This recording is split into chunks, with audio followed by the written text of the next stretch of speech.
Eh ben, vous savez quoi? Mon préféré reste celui avec les filles. C'est con, hein? Voilà, donc comme ça, là, les abrutis qui sont incapables d'entendre l'avis de quelqu'un d'autre, avec lesquels ils sont pas d'accord, sont déjà partis, normalement. Donc, voilà. Je vais vous parler aujourd'hui de Ghostbusters Afterlife, ou SOS Fantôme, l'héritage. Quel titre vraiment original. Mais là, au moins, ça marche. Parce qu'il est vraiment question d'héritage, pour une fois, dans ce film. Pour une fois, pas dans Ghostbusters, hein, pour une fois, dans un film avec l'héritage comme titre. Ce qui m'a déçu dans ce film, c'est que ça prend trop son temps. Et c'est bizarre parce que généralement, j'aime les films qui prennent leur temps, qui développent les personnages. Ce qui, du coup, je remets pas ça en cause, je veux dire, j'aime toujours ça. Donc, du coup, si j'aime pas ça là, c'est tout simplement parce que, bah, selon moi, ça a été mal fait. Et non, je ne dis pas du coup que parce que vous êtes en train de vous dire ah donc du coup si vu que tu préfères celui avec les filles, c'est-à-dire que dans les filles c'était celui avec les filles c'était bien fait, etc. Je ne dis pas ça, je dis simplement que celui avec les filles ne fait pas du tout ça. Il fait autre chose lui. Il fait une comédie, donc il n'a pas forcément besoin de surdévelopper les personnages. Là il a voulu faire ça, c'est raté. On s'emmerde juste, c'est long. Clairement j'aurais pu raccourcir tout ça. Je sais, alors je peux pas encore vous dire quelle scène ou quel petit bout de scène j'aurais pu couper parce que j'ai vu le film une fois et je l'ai vite oublié. Alors que c'était il y a quoi 5 jours je crois. Mais clairement ouais, si vous me mettiez le film devant sur un logiciel de montage, je passerais le film en avance rapide et je saurais quoi enlever, ça c'est clair. Donc du coup, pour moi j'aime toujours les films qui prennent leur temps et qui développent bien le personnage, mais j'aime ceux qui le font bien.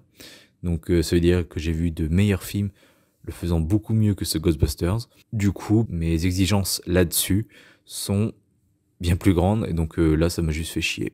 Mais bien sûr, il y a quelques qualités. Alors là, j'ai pas tout organisé, donc je vais vous citer les trucs à la suite.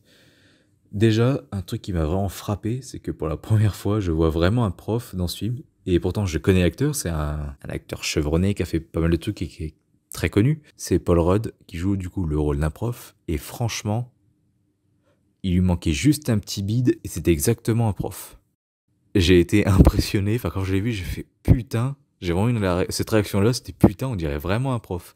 Donc nickel. Et oui, c'est une qualité, parce que du coup, c'est c'est crédible.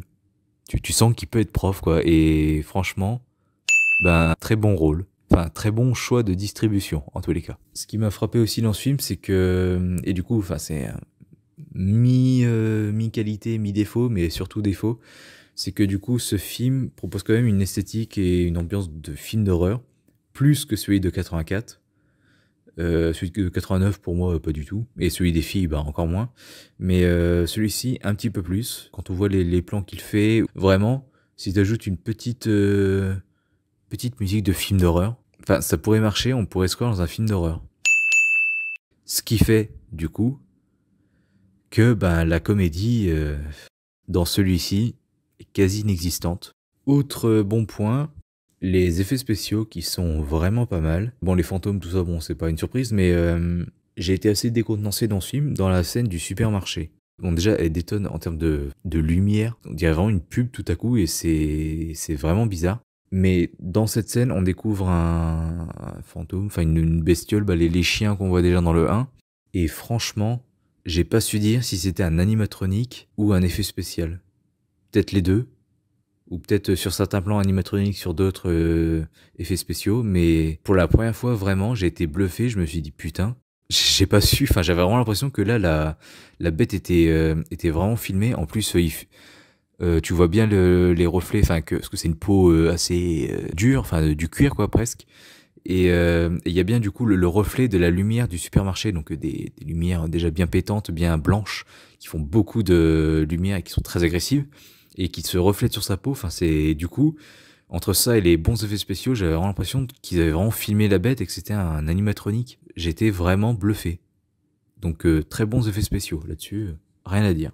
Ce qui m'a énervé aussi, c'est que ben Zool revient, Gozer, je sais pas quoi, ouais Gozer, ça va se dire comme ça. Il y a les mêmes acteurs qui reviennent et pas pour des petits caméos qui n'ont quasi rien à voir, enfin avec leur personnage d'origine, comme dans celui des filles. Là, c'est vraiment leurs personnages qui reviennent. Et du coup, tout ça donne au film un ton, en gros, genre pseudo-reboot, mais pas vraiment. Et clairement, j'avais l'impression d'être devant, je sais pas, Star Wars, Scream 5, ou les derniers Halloween aussi, pourquoi pas. Enfin voilà. Le côté vraiment, on fait une suite très tardivement pour faire plaisir à tout le monde, pour ensuite faire nos films à nous avec des acteurs jeunes et faire de la merde globalement. Et cette mode me saoule, mais au plus haut point. Déjà, il est bon de rappeler que SOS Fantôme, moi j'ai découvert ça il y a peut-être 2-3 ans, allez 4 ans on va dire, en 2018, allez. Et c'est celui des filles que j'ai vu en premier, donc c'est peut-être aussi pour ça que j'ai une certaine affection envers ce film, j'en sais rien. Je me sentais pas trahi, genre oh là là, quelle suite de merde. Mais vraiment, après, ensuite j'ai vu le 1 et le 2, j'étais pas spécialement fan que ça. Là, pour voir celui-ci, je me suis refait le 1 et le 2, et je suis très content d'ailleurs, parce qu'il y a un gag fait à la fin du film de ce dernier, parce que du coup, bah, c'est le même fantôme qui revient, c'est le même pseudo-dieu fantomesque, j'en sais rien, enfin Zoul, qui revient, et du coup, elle repose la question qu'elle pose déjà dans le 1. Êtes-vous un dieu?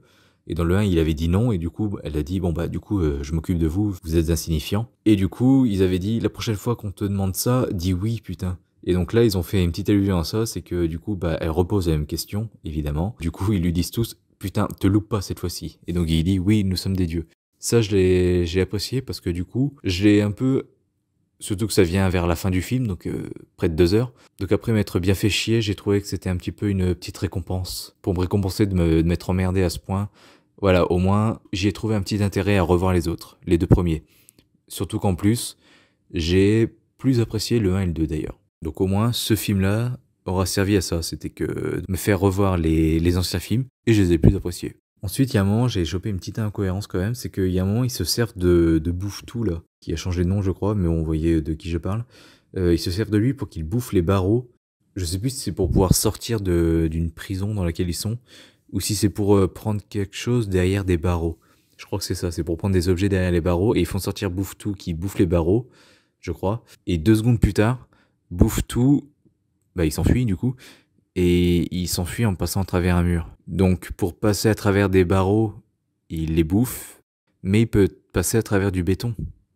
Je trouve ça pas mal incohérent, surtout qu'en plus c'est un fantôme, donc c'est malléable, c'est du slime, ils appellent ça. Donc tu peux te dire, bon bah il peut passer à travers les barreaux un peu comme le T-1000, où il passe autour des barreaux, je veux dire. Il peut se réduire et passer entre 2 barreaux, enfin il peut faire plein de choses, mais pourquoi il se met à bouffer les barreaux pour ensuite passer à travers du béton? Alors peut-être que dans le film ils disent que les fantômes ne peuvent pas traverser le fer, ou tout simplement parce que il y a un moment il est dans la ville et tu vois qu'il bouffe des panneaux stop ou des bouches d'incendie ou je sais plus quoi, donc que des trucs en fer. Donc peut-être qu'il bouffe que des trucs en fer, et du coup c'est comme ça qu'ils ont eu l'idée, mais bon, qu'est-ce qui les garantissait qu'il allait bouffer les barreaux? Enfin je suis désolé, mais pour moi c'est pas très clair. Et enfin, encore une fois, donc à la fin, c'est sympa de revoir les 3 acteurs originaux. Et d'ailleurs, autre incohérence, et je suis pas le seul à l'avoir souligné, je suis content, c'est qu'à un moment dans le film, on nous dit que l'ancien QG des Ghostbusters est devenu un Starbucks. À la fin, on le revoit et il est tout poussiéreux, tout sale et tout. Et non, c'est pas un Starbucks. Donc, qu'il y ait des incohérences d'un film à l'autre, pourquoi pas, si c'est pas de grosses incohérences. Mais dans le même film, c'est chaud quand même. Et finalement, donc à la fin, c'est sympa de les revoir, les 3 là, les 3 originaux. Mais quand le grand-père, enfin celui qui est mort, réapparaît, les 3 autres s'en battent les couilles. Alors que pourtant, eux-mêmes ont perdu un ami de la vraie vie, quoi. Donc ils ont perdu leur pote dans la vie réelle. Donc je pensais qu'ils auraient été plus investis que ça. Non. C'est donc pour toutes ces raisons que je place SOS Fantôme Afterlife. J'ai fait un mix des deux. Mais bon bref, non, donc c'est pour toutes ces raisons que je place Ghostbusters Afterlife à la 9e place de mon flop. Navré. Mais je reste avec les 3 autres, moi. Donc en ce qui me concerne, c'est poubelle. Voilà, navré. Salut à tous.